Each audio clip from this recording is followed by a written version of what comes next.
Hello, everybody. Thanks for joining us for another week of the Rec Poker Podcast. Holy cow.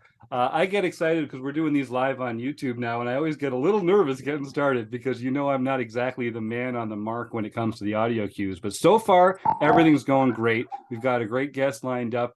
Steve Davy from the Australian Poker League. We're going to be talking to him real soon. First, I have to thank our sponsors, the Running Aces Hotel, Racetrack, and Casino, located in Columbus, Minnesota, just north of the Twin Cities. Thank you, Jack Burke, for that excellent clarification. Without their support, we'd have a lot of trouble making all the magic around here, because if you don't know, Rec Poker is a largely volunteer-based organization. Most of what we do is free, and so their sponsorship matters a lot. The support of our premium members is the lifeblood of an organization like ours. So I'm so excited to be welcoming a couple new premium members this week. Charles Morgan, who I've been emailing with but haven't had a chance to chat with yet, and Alan Black, who I had a really fun conversation with just the other day. So Charles and Alan, thanks for joining. Your $15 a month makes a big difference to everything we do here. And I can't wait to get to know you a little better as you dip a toe into everything we do here at Rec.Poker. So if you haven't guessed, my name's Jim Reid. I'm Bluffsterini in the home game and at RecPokerJim on Twitter. But I am just one of the what do we call us? I mean, we're the Wrecking Crew, but it's just this group of really passionate poker fans. I get pretty excited just talking about it. If you want to find out about me or more of the members of the Wrecking Crew, you can go to rec.poker/crew. But just listen up, because you're going to meet a few of them here right now. Well, I'm Chris Jones. You can find me 5B5 on Twitter or 5x5 in the Poker Stars home game. And I'm John Somsky. I am Poker Geek MN everywhere. Miss McHugh. I'm Troy Chapman, and I'm Chapo Australia on the home game. That's what happens when we do these live. Something's going to go wrong. Troy, I hope that's the worst thing that we screw up tonight. Now, something tells me it's not going to be.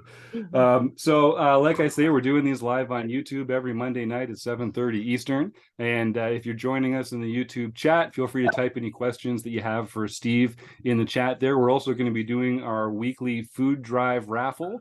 So we'll give away a prize at the end of the show here. This week is going to be a free month of Range Trainer Pro. So we'll talk about what that's all about a little later in the show. But without further ado, we got him all the way. It's Monday night here, but it's Tuesday over there. It's Steve Davy from the Australian Poker League. Steve, thank you so much for coming on and joining us here on the Rec Poker Podcast. Not a problem. Good to meet you guys. Yeah, so we have a lot in common, it sounds like. So you're joining us as part of our Australian invasion over the last couple of weeks. In the next couple of weeks, we've been having a little taster's choice of some of the finest characters to be found on the continent. And Troy Chapman, who you're very familiar with, who's one of our most exciting and fun Rec Poker members down there, our Australian ambassador.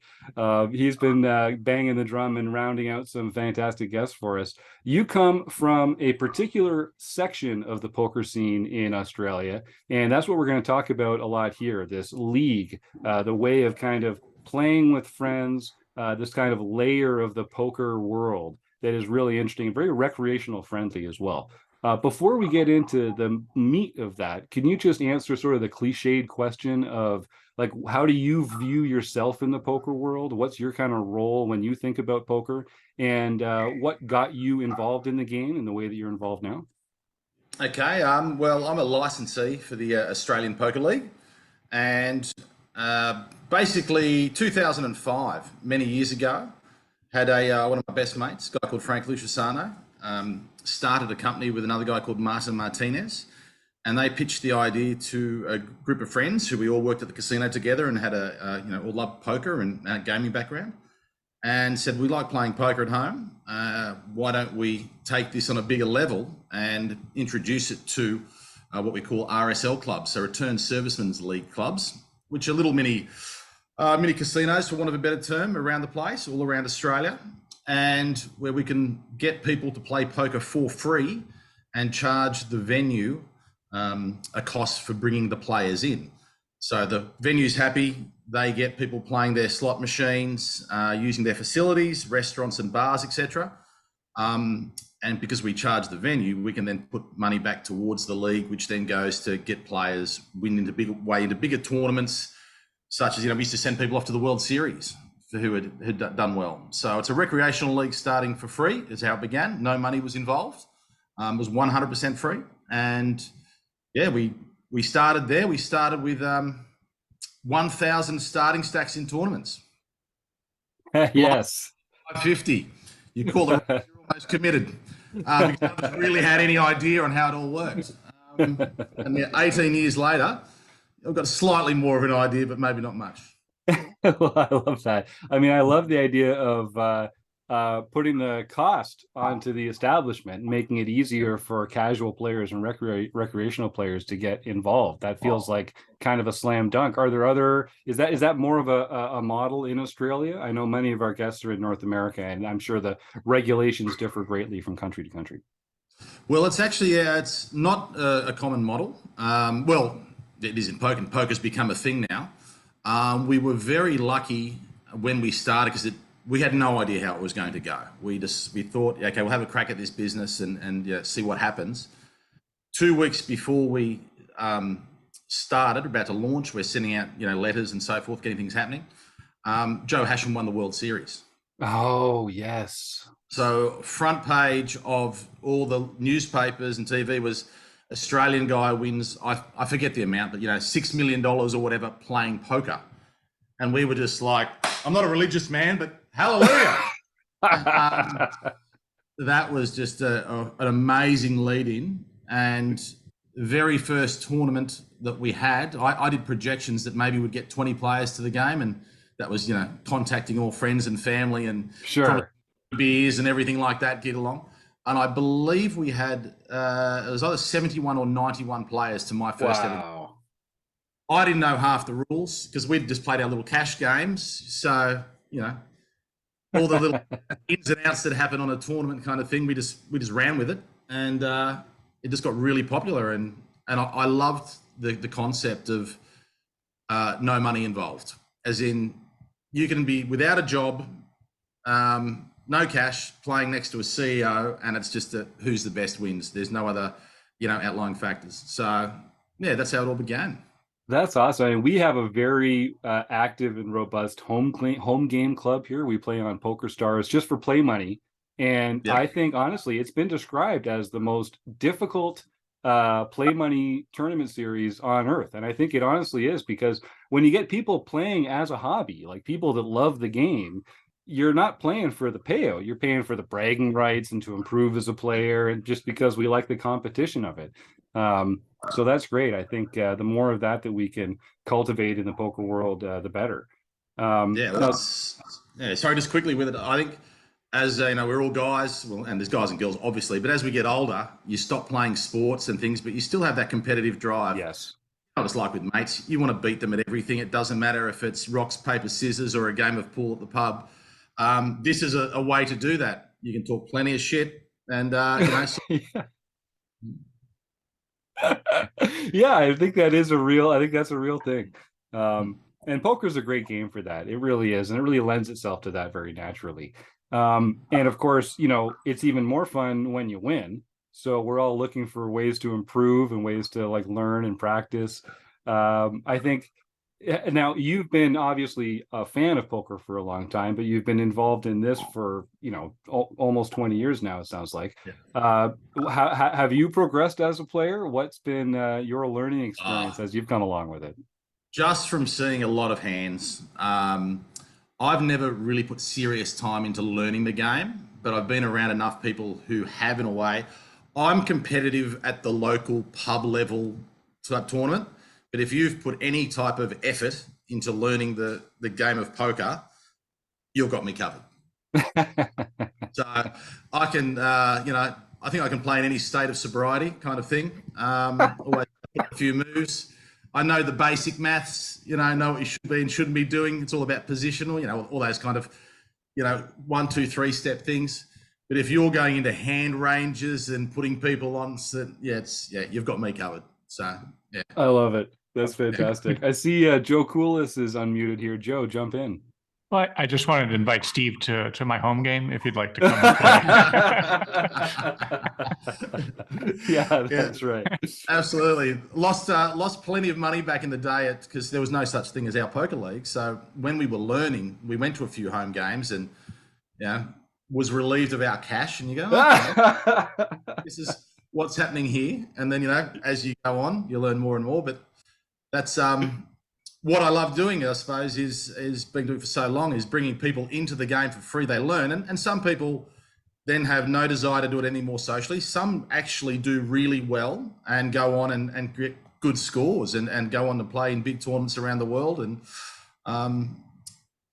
so it's good to feed those people into the poker machine. Yeah. Well, you never know how high the ceiling might be on some players if they don't give it a try. I think we owe it to the poker world to make the game as inviting and friendly and as engaging and pleasant as possible. That's why I can't understand all these jerks at the table being dicks all the time.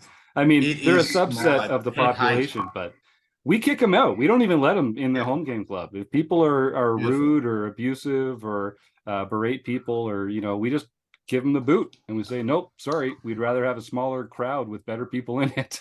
The only people you should berate are your close friends. Yes, that's right. And it's funny, especially with guys, I think we have that kind of like giving each other the gears, respect, rapport kind of thing. It's not for everybody. So you really have to pick your crowd. That's actually why Jim doesn't berate anyone. The twist, Somsky with the twist. First knife in the back. I love it. That's right. Now I see Chris unmuted first, and then I think Troy has a question as well. But Chris, why don't you jump in?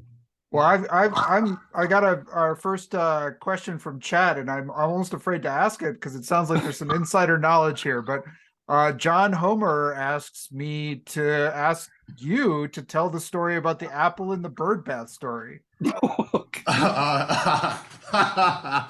Okay, well, long story short, I'm a degenerate gambler with mates. I will bet on anything. I've even bet on my own death with my business partner, who we have a last longer in life. Homer, I deliberately tell this story in front of Homer all the time, John Homer, because it annoys the hell out of him because he's heard it a million times. But came home drunk one night with my business partner, who's my poker business partner. We're up in his apartment. There's a bird bath off the balcony. We're all very drunk. And I said, give me odds of throwing this apple into that bird bath, probably about a 30-meter throw. And he said, I'll give you, I think it was 80 to 1. Oh. And I said, I'll have $5 on it. So I took it, went out there, took a bite, lobbed it. Nothing but net, straight in the middle. And then about a year later, same thing. There's another party happening there. A tree has grown up, a little bush over the bird bath. Oh. Can I have odds again, please? They've done it. Nothing but net one more time. Oh my God. Now, I'm sure he throwing- didn't give you 80 to 1 on that second pass, though. He was a little educated by then. Wasn't He didn't give the bet, but the other people there did. Oh. Listen, one of my favorite things to do is to extort money out of friends for a good cause. Oh. Poker all the time. Our current thing to do is, if somebody's like last longers in poker, if someone gets through with a 7-2 move or something like that, money gets donated, and we raise money to give dogs at the RSPCA, like the animal shelters. So we get the dog toys.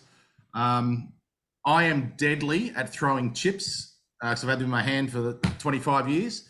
So closest to walls and things like that, we've raised money for cystic fibrosis. I've got a Floyd Mayweather record in never being beaten in that game on that night for charity. I was giving people 2 to 1 of beating me on, throws.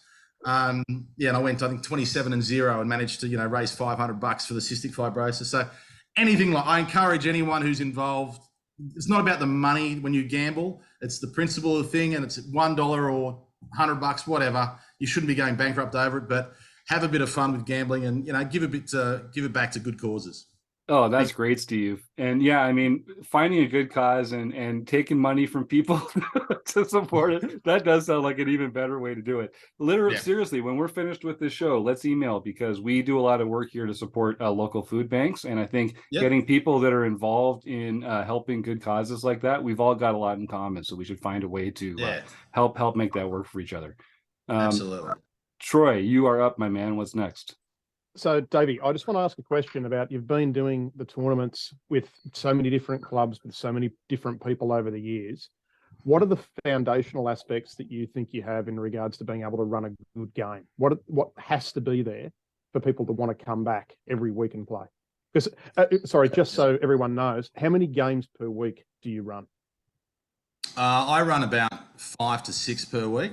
We have in our region here in Sydney, we have 17 at the moment. Pre-COVID, it was 21. So we've got a group of staff and who go around. We usually have one tournament director per tournament. Our average tournament size is about 40, goes up to about 300 is for our regional finals at the moment. So That's amazing. yeah, you got to have integrity in the tournament. We were the first company that started this. So as you can imagine, it exploded. And when I think I first met you, Chapo, I'm bad with memory and things, but that was on the Central Coast, I believe. Yep. And our first tournament that I set up there, I said we had 91 players at our first tournament or whatever it was in Sydney. I had sat 280, I think it was, up there, and turned away 80 because I didn't have enough equipment. So you can imagine a lot of different people then saw that and went, oh, these guys are making money. This is a good business idea. I will get involved. Because it's a gambling industry, you get a lot of unscrupulous people that will have a crack at things. Yep. But the most important thing is you've got to have a set of rules to play by. If you don't have rules in any sport or anything, then things fall apart pretty quickly. You've got to have integrity in the rulings. So, you can't be sitting there and say, oh, Chapo, you're my mate. Oh, you can bet out a turn, but the bloke next to you can't. You've got to have transparency in your prize pools. Like we have, for say a $40 entry, there is money that comes out for tickets to bigger events and so forth. You've got to break it down to the exact dollar and show people why. This is what your money is going to. You can't be like, oh, it's a $1,000 guarantee and there's rebuys and add-ons and there's $1,000 in the prize pool. So he goes, but hold on, there's 90 people here and we all pay $30 each. Where's the rest? Oh, no. It's just like anything in life. If you've got integrity and honesty, and then as well, you've got to have a bit of fun with it. If you don't like people, I love having a chat with people, and let's face it, we've all done jobs before which are really hard, digging ditches and doing all types of crazy stuff. People work hard in life. I don't work that hard. I'm standing around talking to poker players and making sure things run smoothly, and because people have played for so long now, most of the games do that. So I'm just dribbling shit, really, like I am now. No, we truly have the best jobs in the world, Steve. I think no one would disagree with that. Joe, jump in.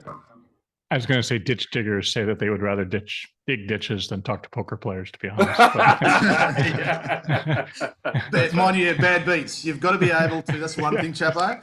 You've got to be able to have taken a bad beat story, nod your head, be thinking about a place you'd rather be, like drinking iced teas in Tahiti, and then still be able to ask a question like, so what did you do on the turn again? Even though you can what hand they had, what they did, what was going on, and then be able to move on that way. That's a good skill to have in running a good tournament. Because that's what a psychologist does, is we listen to the same bad beat stories and figure it out. So you may have a career on your plate. That's true. That could be it. That could be it. $10 per bad beat. Yeah. Yeah, that's right. No, so I was going to ask, so with all the games that you've had over the years, have you got any memorable stories from some of the ones that have happened over time? Memorable stories. There's been so many, but memory's fading as you get older, old man. But it is the people that you've met along the way, the things that have happened. There's been so many, comebacks from one chip, the whole chip in a chair, where people. I've just loved seeing people get their way and win their way to bigger things. So a guy that Chapo knows and all the Central Coast poker crew know, a guy called Sean Birmingham. We used to call him the bridesmaid because I believe it was something like 14 seconds before he won a tournament. He then went on to win one of our bigger tournaments, which was called a Pro Open. And he then went, which we sent people off to the World Series in Vegas. He went over there and he cashed in the World Series. So amazing. Starting off in a free poker game, 1,000 starting stack, you know, no idea, to going through and doing that. That's cool. There was, as far as, I can't think of the odds what it would be, but we had one of our big $1 million tournaments down at Crown Casino in Melbourne, and I was emceeing it. And the players, both players heads up, were forced all in on their blinds 4 times each. That's how the swings were in that game. I thought, well, that's just, you know, Powerball lottery odds of that ever happening again. Yeah, that's true. They're 2 of the stories I can think of. Can we go back to the first guy? And can you let us know why he was called the bridesmaid if he won his first tournament? No. He lost heads up 14 times in a row. It was 12 14. Okay. Before he won his first tournament. Yeah. That makes sense. Yeah, that checks. Couldn't close it out. But then, yeah, great guy too, Burma. Great guy. That's amazing. So I like this sense that is sort of what you were talking about before. You've got players of all different skill types coming in, and you know, even if people are starting kind of raw or figuring their poker game out as they join, it provides kind of like a place for them to grow and to grow along. So what have you guys ever considered having like a training element to what you're doing there? Is it strictly just show up for fun? Are there people that like mentor other players or that kind of thing? We sometimes, like, I think there is all types of people who play. So you've got your people who just coming for a beer and, you know, get away from the family or want to catch up with their friends. And there's people who take it a bit more serious. And I think the more serious players tend to, you know, mingle with each other and start talking about hands and things like that, and you know, strategies and so forth. And that there's kind of like little groups that kind of tend to form. And then you see, you know, 2 people out there having a drink, chatting away. And then they ask questions. I think the newer players then come and, you know, ask a question off me or something like that. What should I do in this situation? And if it's something that's a bit more advanced, I will, you know, pass them on to someone like a Troy. If I see an event saying, hey, well, you know, Troy is right into his game, knows a lot about the strategy and so forth there. He's a really good guy to chat to about that kind of thing. So nothing really official. I know once when it was really booming at the start, one of my venue managers said, how about we do like a learn how to play day, so to get people in? And we were getting, you know, averaging well over 100 people per tournament. Advertised it on the radio, went hard like that, went there. 2 people showed up the first week, 1 the next.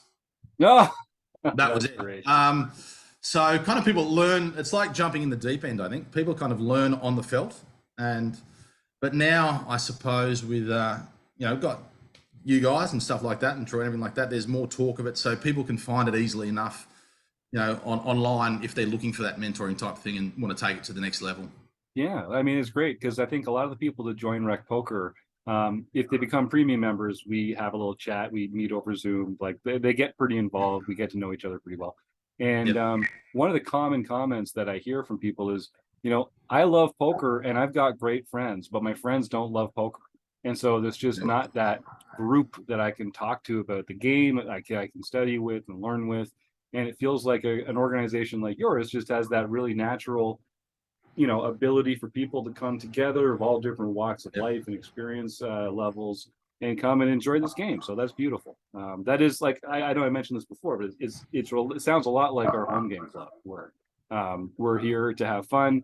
And then the people that you meet along the way, you know, become your study group or your poker story circle. And then you can tell each other bad beats. And there's a reciprocal element to that. Yeah, definitely. Now, you see, I think a lot of people have become lifelong friends through the people that they've met at poker. Yeah. You know, births, deaths, marriages. It's all happened through the poker scene that we've been involved with. No, it's amazing. Yeah.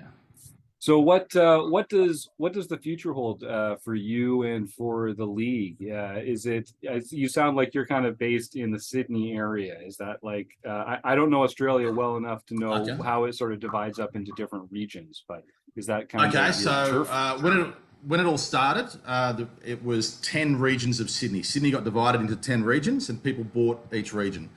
Then it exploded, and the guys who own the league started selling off different regions, different cities, and little sections of cities.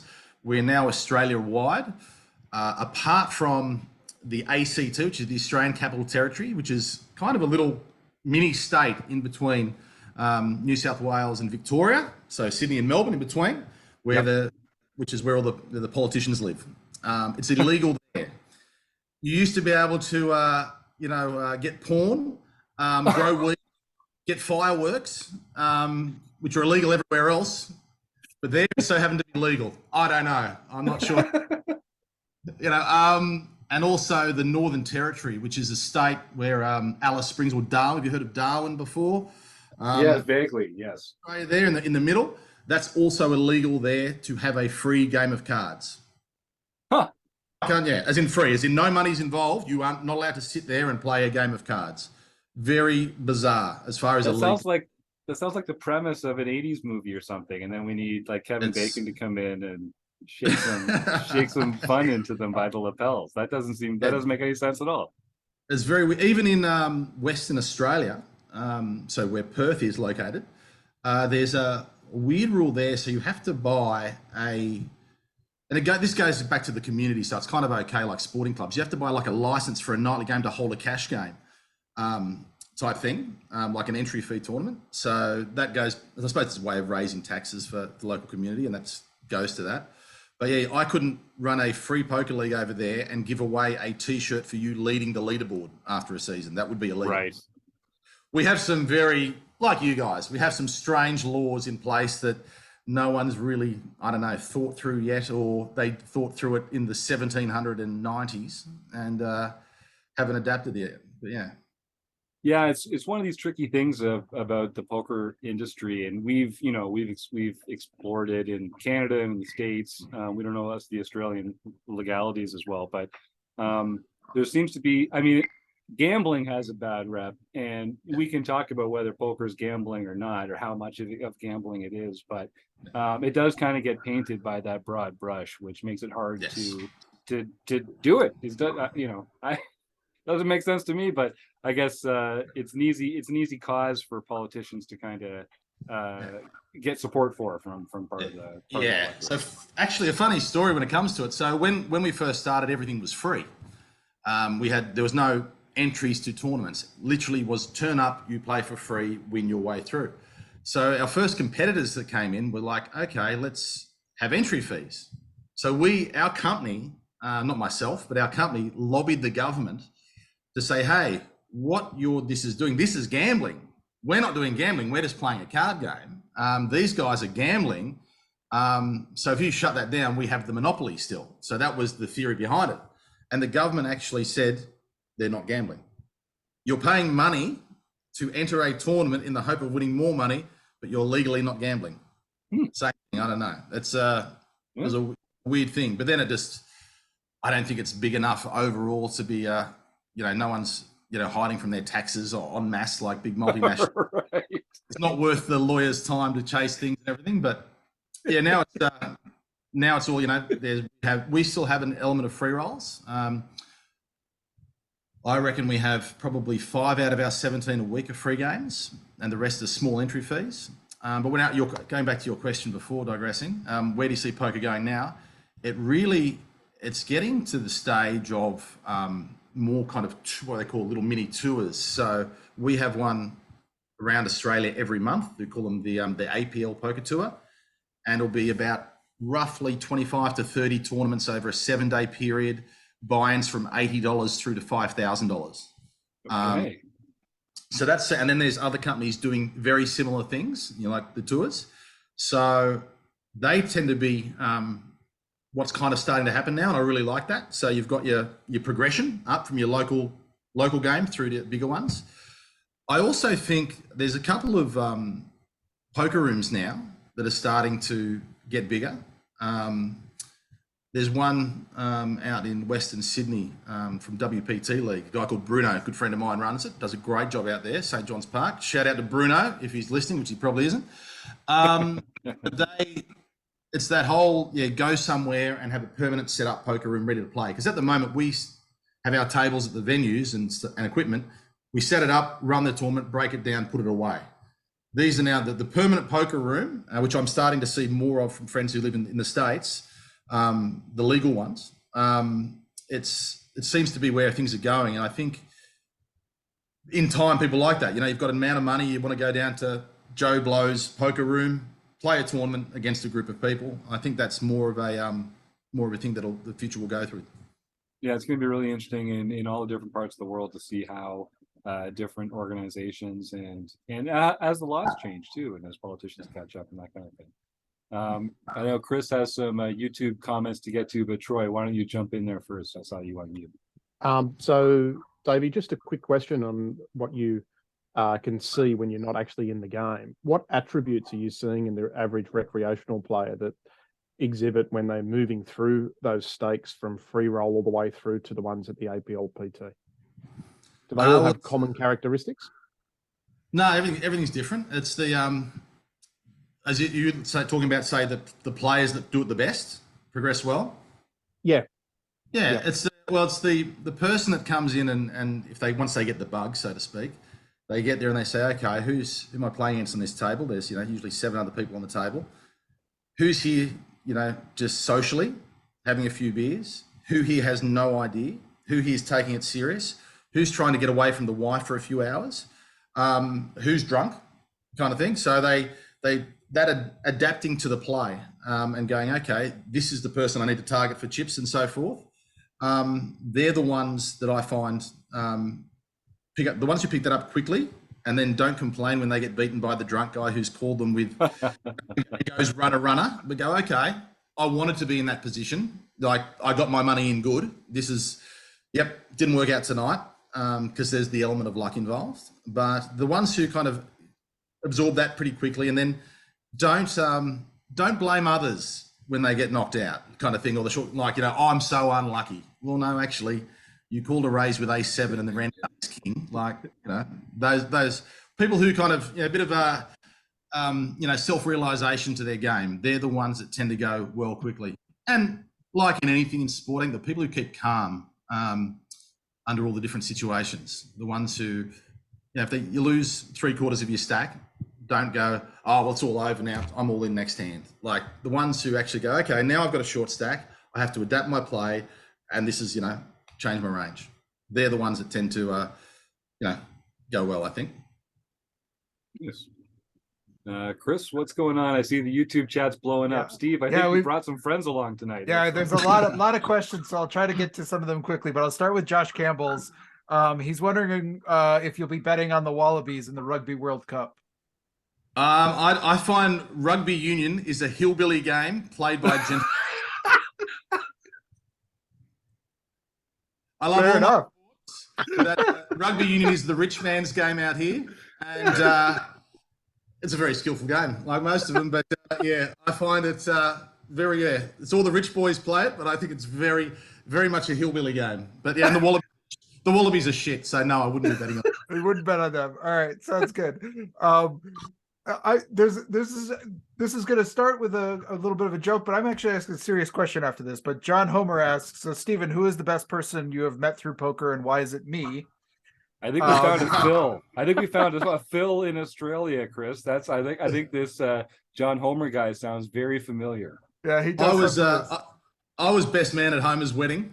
Homer has actually only got funny since he met his now wife. Serious man, never funny. I believe he met his wife, about 3 years ago. Ever since he met her, hilarious. Credit to Jess. Yeah. Homer, you're meant to be at work. Get back to work. Yeah. Get back to work, Homer. Tiltsis asks, and this might be something specific to the games you're running, but what are about the potential for cash games or timed tournaments?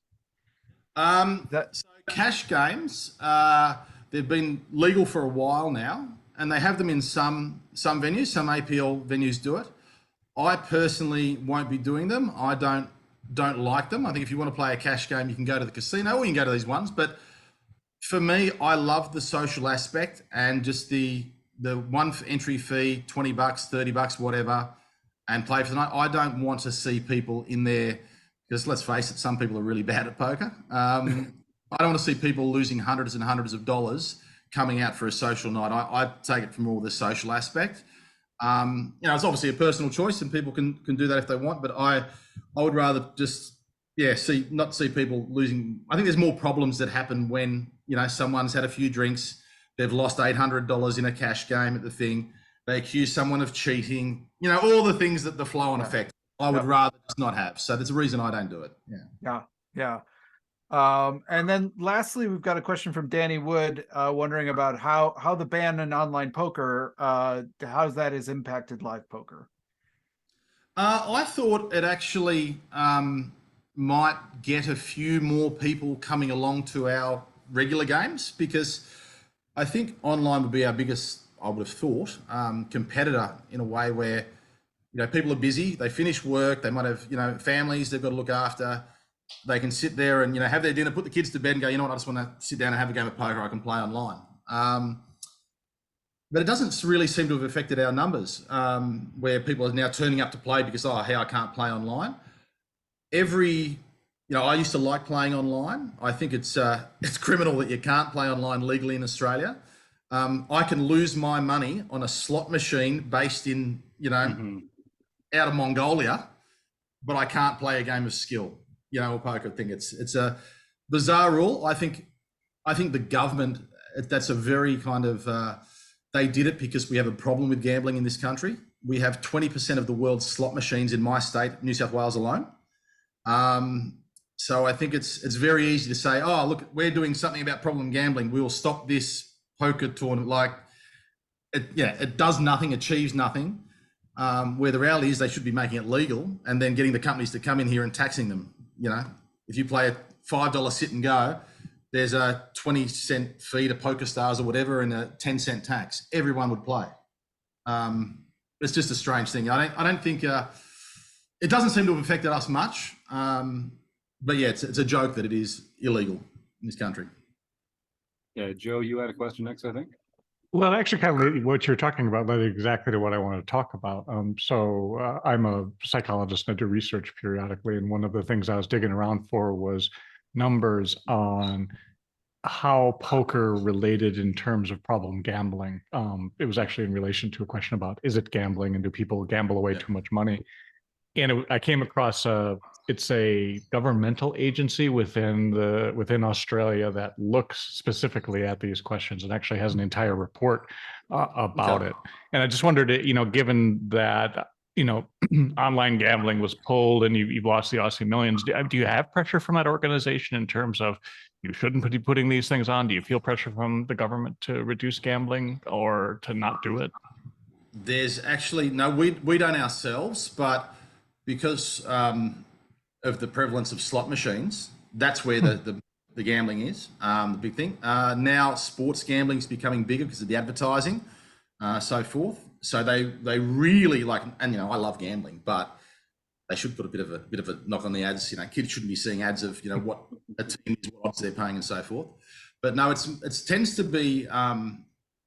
We don't really get thrown with it. They're probably too small, but it's the slot machines are now starting to get a bit of blowback, as I think they should, where they want to limit the bets and so forth. Like you can, in Australia, you can put $100 notes up to in a slot machine, and you can play $10 per press.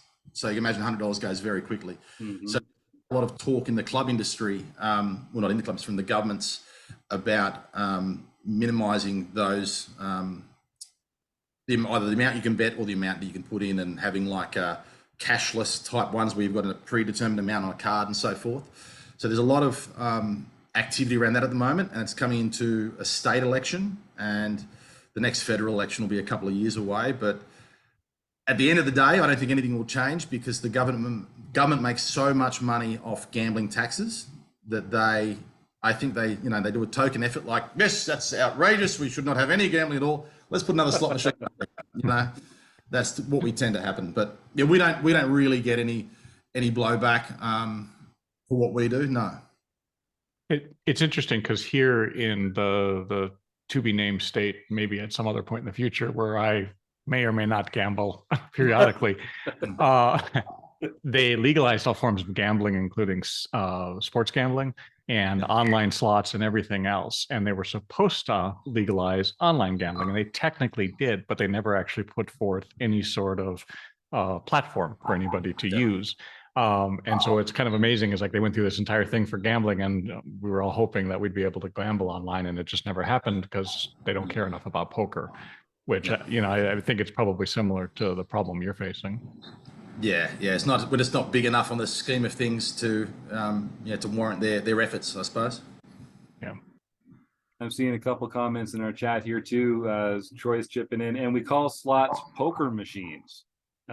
Which you guys got to stop doing that. You're killing us here. Yeah, that's what the reason I've been calling them slots is because I know you guys talking to the Americans audience, but they're poker machines out here, which is wrong. So when people come past and see what you're doing and like, oh, we're playing poker, and they're like, poker machines, and I say to people, what do you do for a living, Steve? I run poker tournaments. So you run poker machines? No. Poker tournaments, card game. Yeah. So that's what they're called. Poker machines, but you're dealing off a stacked deck then. I mean, that's gonna make things tougher. I also see we've got, speaking of the Australian invasion, we've got the one and only Merv Harvey in the chat here in YouTube. Longtime friend of the show, Merv. Nice to see your name pop up here every time I do.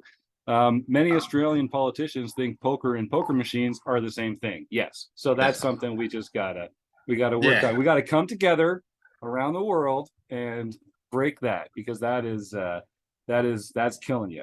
That is killing you. All what we should do is create more of an alliance between America and Australia, and if you guys can have, because you can gamble online on PokerStars and that, maybe we can open bank accounts in your names, and we can do some type of deal where we put the money in and you take a little percentage on the way out.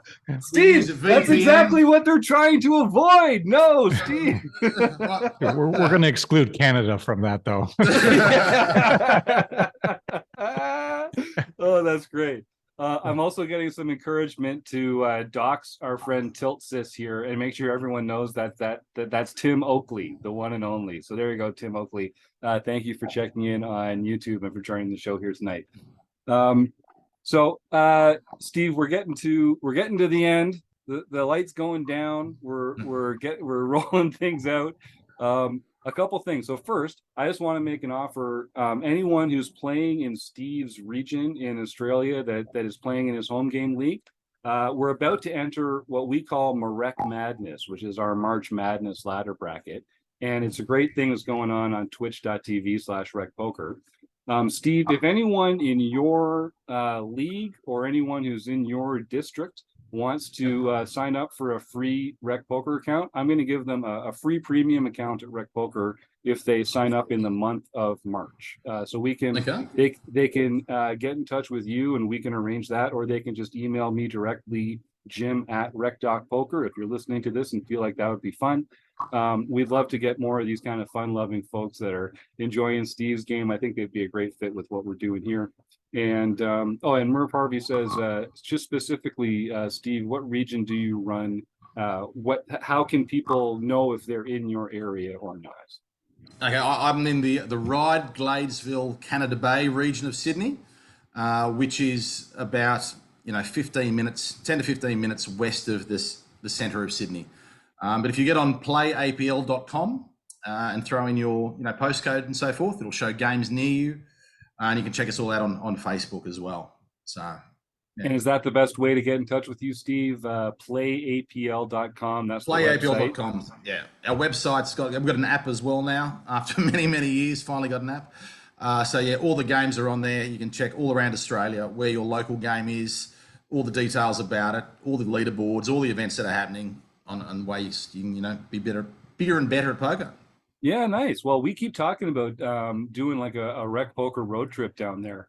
I'll know for a lot of people, it's a bucket list item to get down and play in Australia. So one of these days, we're going to get the gang together and we're going to have to share a couple cold ones. I can tell already, just getting to know you here, that we'd have an awfully good time if we did, Steve.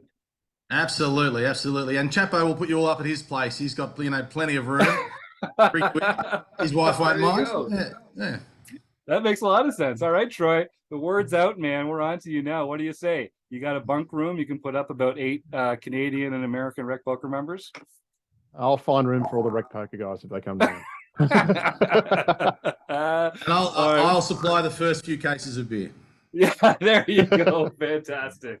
Well, Steve Davy, wonderful fella, very involved in the recreational poker scene out there in Australia.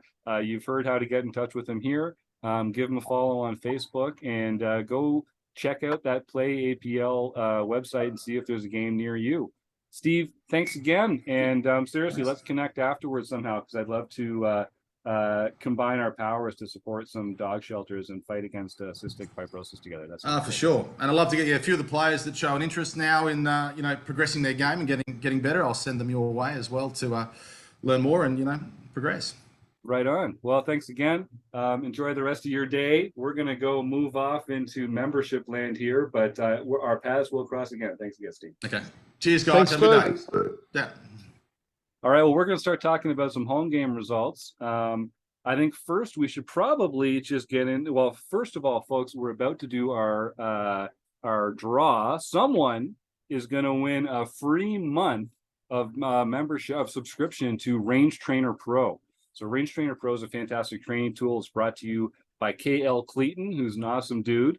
Even if you can lay some pain on you at the poker table. We don't have to get into it. I'll tell you later. He's kind of a jerk, but a lovely, lovely guy, KL Cleaton, honestly. So if you type the words food bank into the YouTube chat right now, that's all you have to do. Show up for free on Monday nights at 7:30 Eastern on YouTube.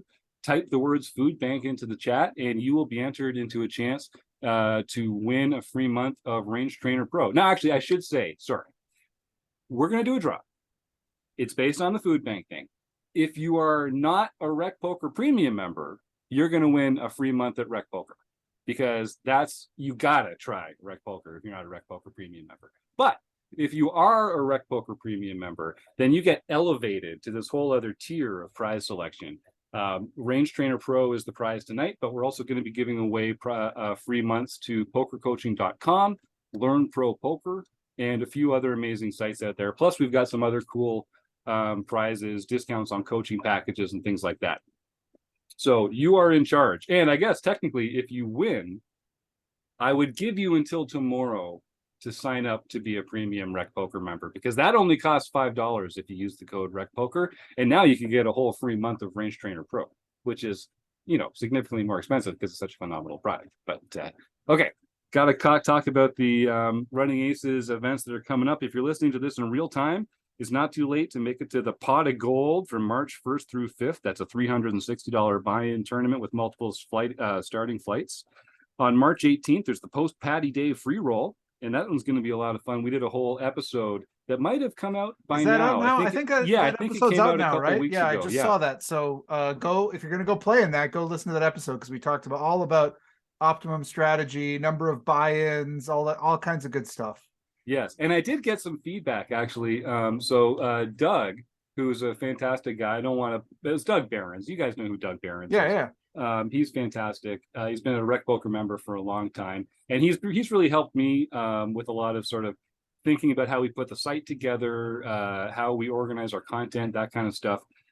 He told me that he loves the show, but frankly, we got it wrong on that one, because you're gonna need to buy in more. He's like, Jim, you're just buy in a little at first and then top it up as you go along. He's like, no, you got to put money on the table, because everyone on the table is going to be loading up their chip stacks. I'm like, hey, I mean, he's played in a lot more of those than I have, so I'm gonna have to make it down for one of these free rolls, and we can see if the now then KB style or the Blusterini style reigns supreme when the time comes. I mean, yours has the benefit of being sort of like knit approved. I think it's like the knit roll approved. I think that I'm always going to have that benefit. That's never not going to be a factor for me.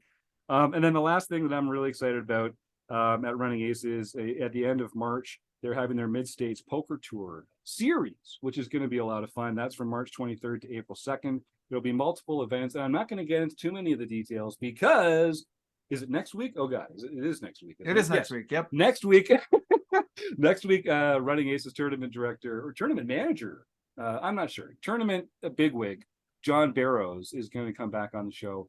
He's been on once before. He had a really interesting conversation about the business of managing a poker room, balancing rake, different tournament structures, that kind of thing. So we're going to have him on the show next week. That'll be a lot of fun, and we will talk about, I'm sure the subject of the Mid-States Poker Tour will come up then.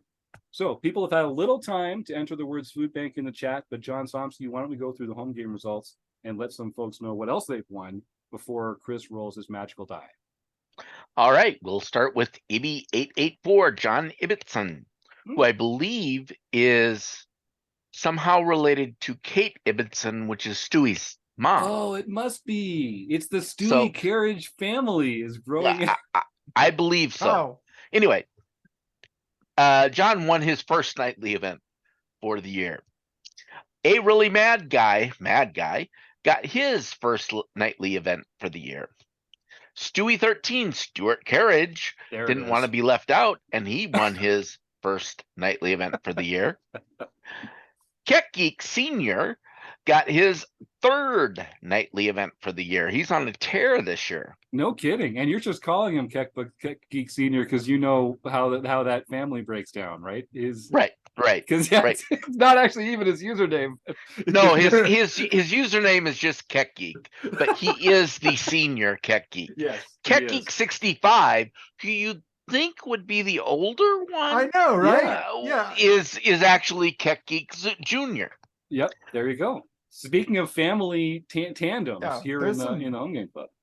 Some powerful families in the RecPoker home game.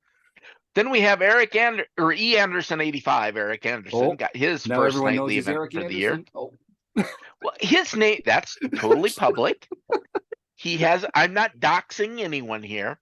Pet 33, Kim Kilroy, got her second nightly victory for the year. Wow. That's like 39 what is that, or something. 400th lifetime? What does she have? That is her 39th. Yeah. Wow. So she's only 11 away from the Lifetime Achievement Award. So the question is, can she get 11 before Evil Roy gets one more? If anyone could, that's her. I believe it. Yep. So then Stewie 13, Stuart Carriage, got his first daily mixed victory of the year. Stuart's back? Yes. Wow. Two in 1 week. Okay. Izanma got his first international victory for the year. And Hawsey 8 got his first international victory for the year. And Gibber 3, Jim Gibson, the real Jim, won the LPP event. So he can contact Jim at rec.poker for his free month at Learn Pro Poker. Hail Purdue. Hail Purdue. And Jim, if you're hearing this, send me that email, jim@rec.poker, because you're going to love your free month of Learn Pro Poker. I think you're also the first winner of our free month of pokercoaching.com that we did back a few weeks ago. So Jim Gibson is loading up. This is what happens. She's just going to try out all the sites. He's just going to have a free month everywhere. Yeah. I mean, that is how we do things here. So if folks don't know, our Learning with Partners program, a lot of the great training sites in the world share their premium paid paywall material with our members because they know how important it is for recreational players to grow the game, to learn more about it. And they feel like Rec Poker is the great place to come and get kind of a taster's choice. You can get free access to behind the scenes premium training content from Solve for Why, Learn Pro Poker, pokercoaching.com, Red Chip, and the Poker Forge. We also have a lot of great stuff from Gareth James's MTT Poker Academy. And there's even a few more out there. It's just a fantastic program. It's all included in your Rec Poker Premium membership. So come and give us a try. Your community account is free. All it takes is an email address and a smile, although both are compulsory. But if you use the code RecPoker, you can get your first month of premium membership for only $5. And after that, it's only $15 a month. I maintain it's a bargain. Joe, you look like you want to jump in there with something. Well, I mean, you say it's a taster's choice, but we know you like to put on airs and call Rec Poker the amuse-bouche poker training sites. I like that. I think we might start using that. We'll only alienate about a third of the market, which sounds like a good ratio for us. But yeah, come check out a little amuse-bouche of the poker world and see what we can tantalize your palate with over here at the Rec Poker membership. Oh, we've got a question from Danny Wood in the YouTube chat that I cannot resist answering.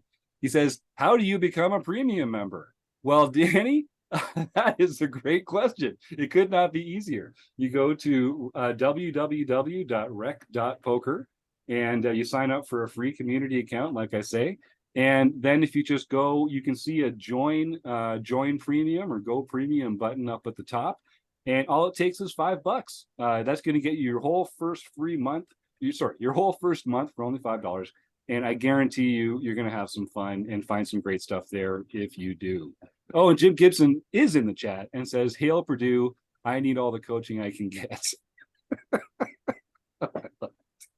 All right. Well, I think what do you think, Chris? Have we given people enough time? I think we've given them enough time.